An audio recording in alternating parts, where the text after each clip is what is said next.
Today I fucked up while drunk and looking for lube in the dark. Last night my wife and I were in bed. We had been drinking. I had about 6 or 7 shots of whiskey. The lights were off and we were holding each other and talking dirty. She was wanting to get intimate. She wanted to give me a BJ, so she gets started with her hands and mouth while I'm laying there. She's working the shaft with her hands and the end with her mouth. Then she stopped because she had to go to the restroom. While she's in the bathroom I decided to lube up so it would feel a bit better and to keep the mood going. I reached over into the drawer of the side table. I grabbed the plastic bottle of lube, flip the top open, and pour it on. I smeared it around. It was normal at first but then got really sticky.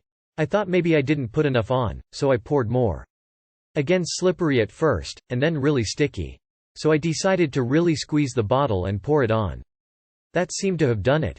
About then my wife opened the bathroom door. I told her to get over here and finish what she started. She stepped closer to the bed. She was silhouetted by the light of the bathroom. Her voice was concerned but also holding back laughter. She asked, "Why is your dick silver?" In the light from the bathroom I looked down at my junk and sure enough it was silver. I looked at the bottle next to me. It wasn't lube, it was metallic silver acrylic paint.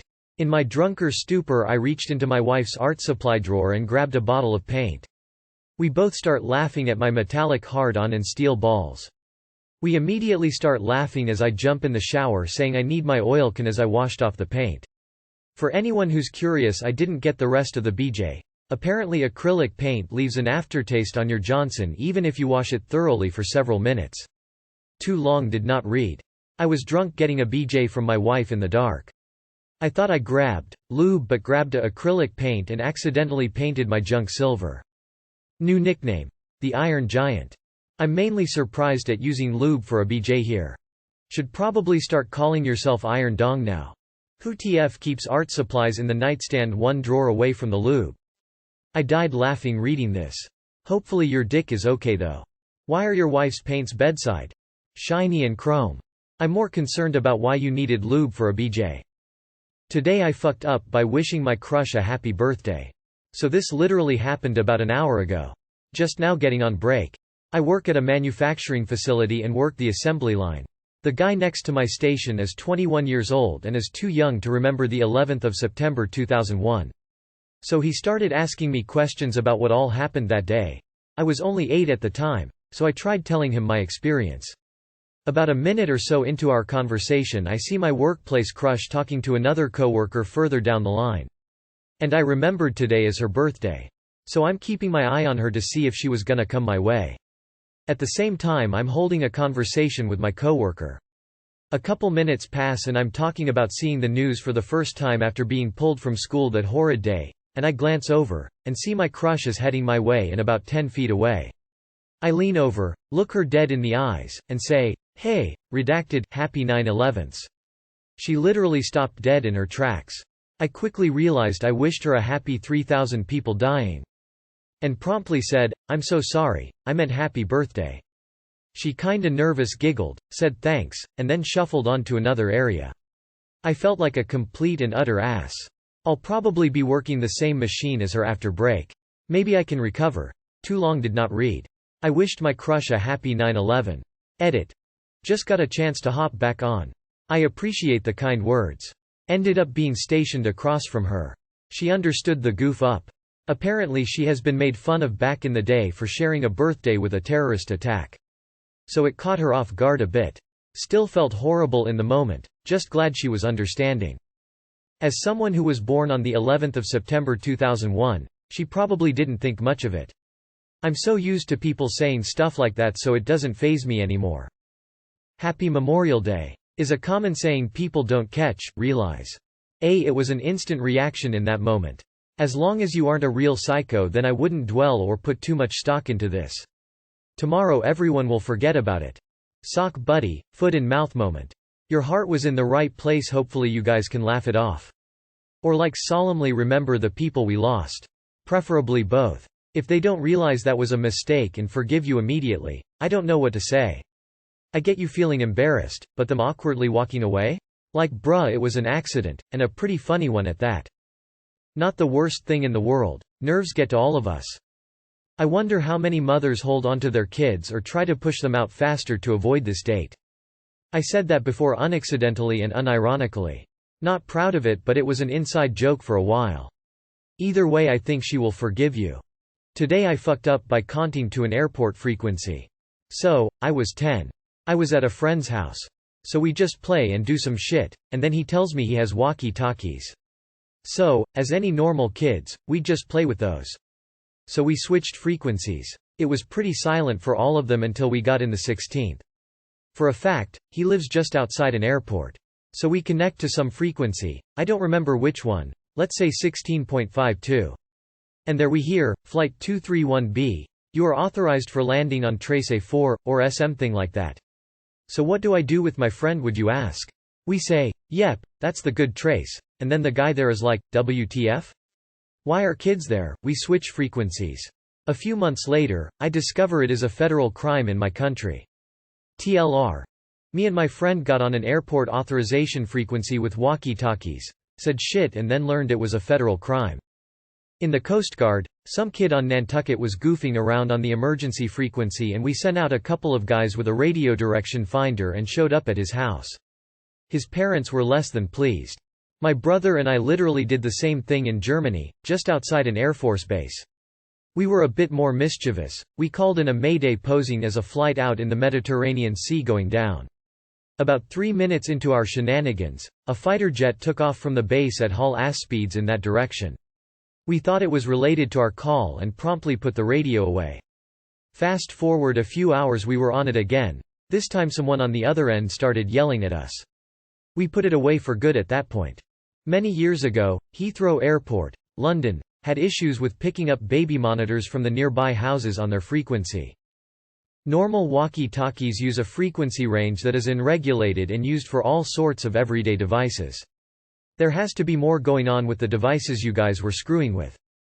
Many years ago, when I worked for a Microsoft outsourcer, there was a group that supported things like Microsoft mice, keyboards, etc.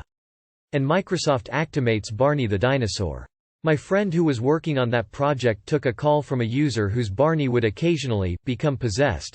Somehow Barney was picking up air traffic control announcements from the local airport, and excitedly talk about takeoffs and landings with his mouth moving and his eyes all animated like he was telling a story. There once was a kid from Milwaukee who screwed up with his walkie-talkie. Diverted a flight. So it crashed in the night. He got 20 years in locky. The good news is that almost all cheap walkie-talkies made today are FM, and transmit far outside the airband. Airplanes still use AM radio for ATC communications. Old-fashioned and more problematic than FM, but it's just how it is. I had a set of G.I. Joe walkie-talkies probably about 1987 or so. I left one on one day and it picked up some chatter. Back then I swore it was military. As an adult I honestly couldn't guess what it was. But it was kind of official sounding. Not just my neighbor playing with his kids or something. Today I fucked up by agreeing to do a man's makeup. So sorry for the length, I hope you enjoy the read. I met this guy 3 years ago, once through a mutual friend at a party. He messages me on Snapchat often, asking about my life and tries to act like a true friend. I go to raves and he will comment on my outfits and ask where I bought them for a friend. He has asked me to do his makeup twice before, but this time said he would pay me and I really needed the money. Some men are into cross-dressing as a hobby and I think that's totally fine and they should be allowed to explore this. However, through text he explained it as a kink. So I thought, he's probably just using the wrong words and doesn't know how to explain his interest yet. I tried to get clarification and explicitly asked, is this a potential hobby or a kink? And he just said something like, I think it could be fun and it's healthy to explore this. Okay, so I invite him over for a makeup session. He brings in a massive bag of women's clothes and a sealed box. While he's picking an outfit I talk to him about my boyfriend and apologize that I am dodgy through text because I don't believe people always have the best intentions when trying to befriend me, and I think it's important to have boundaries when in a committed relationship. He responds by saying he totally respects that and my relationship, brings up his church group or something, and talks about how he is excited to learn about himself. Yeah, sure. Then, he brings up how his friend told him that she's a dominatrix, as a side hustle. Interesting choice of conversation. He goes back to talking about his church friends. When I start discussing colors and how glam he wants to go, that's when he asks if I'm willing to be dom while I do it. I tell him that while I may have a dominant personality, I am not a dom and do not have interest in that. If he is interested in that, then he should explore that with the friend he mentioned or someone that is into it. Finally, I ask what exactly is in the box. He says, "Full transparency, I want to be honest with you, it's toys. I was wondering if I paid you $100 more if you'd be willing to give me a massage or something." Man, WTF. IDKY, I didn't kick this guy out of my fucking house after that sentence. No, I absolutely hate giving body massages, it's uncomfortable and gross to me. Well, there's lube, so like a different massage? Yeah, I got that, absolutely not. Let me tell you what I expected. For you to come over and me to do your makeup like you said. That's it. Right, yeah. I still want to do that and explore my face and learn about myself.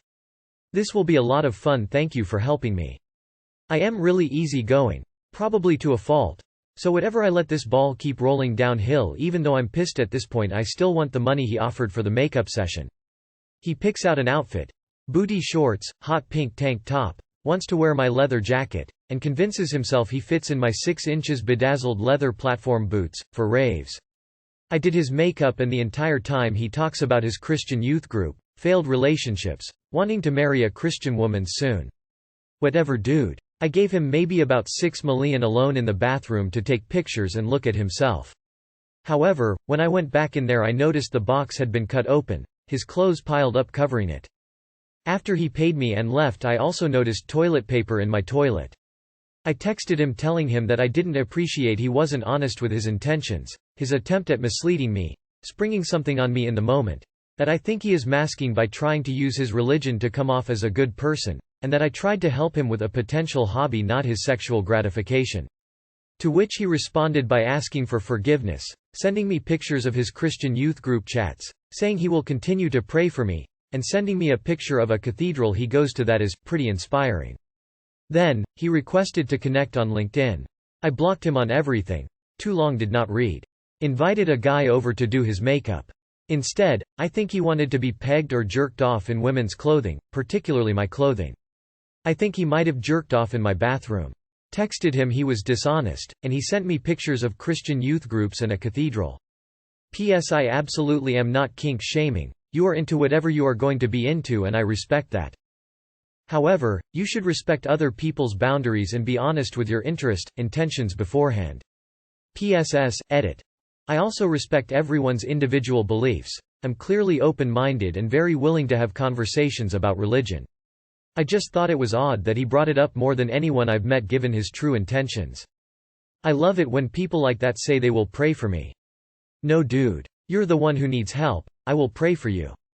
Just kidding, I won't be praying for anyone. Please check your bathroom. He might have put a camera in there.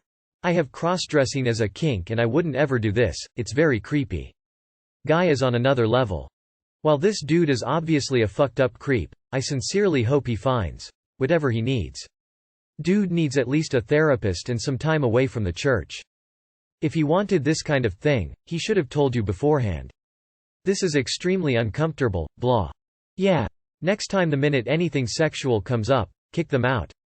He's a creep. There are a lot of dead women who would be alive today if they weren't so easygoing. So what? Now it's wrong to come into someone's house, ask to be pegged or jerked off in women's clothing and then jack off in their bathroom. So what am I supposed to do now? You definitely should kink shame this kind of people. He jerked off in your bathroom without your consent. That's creepy and nasty.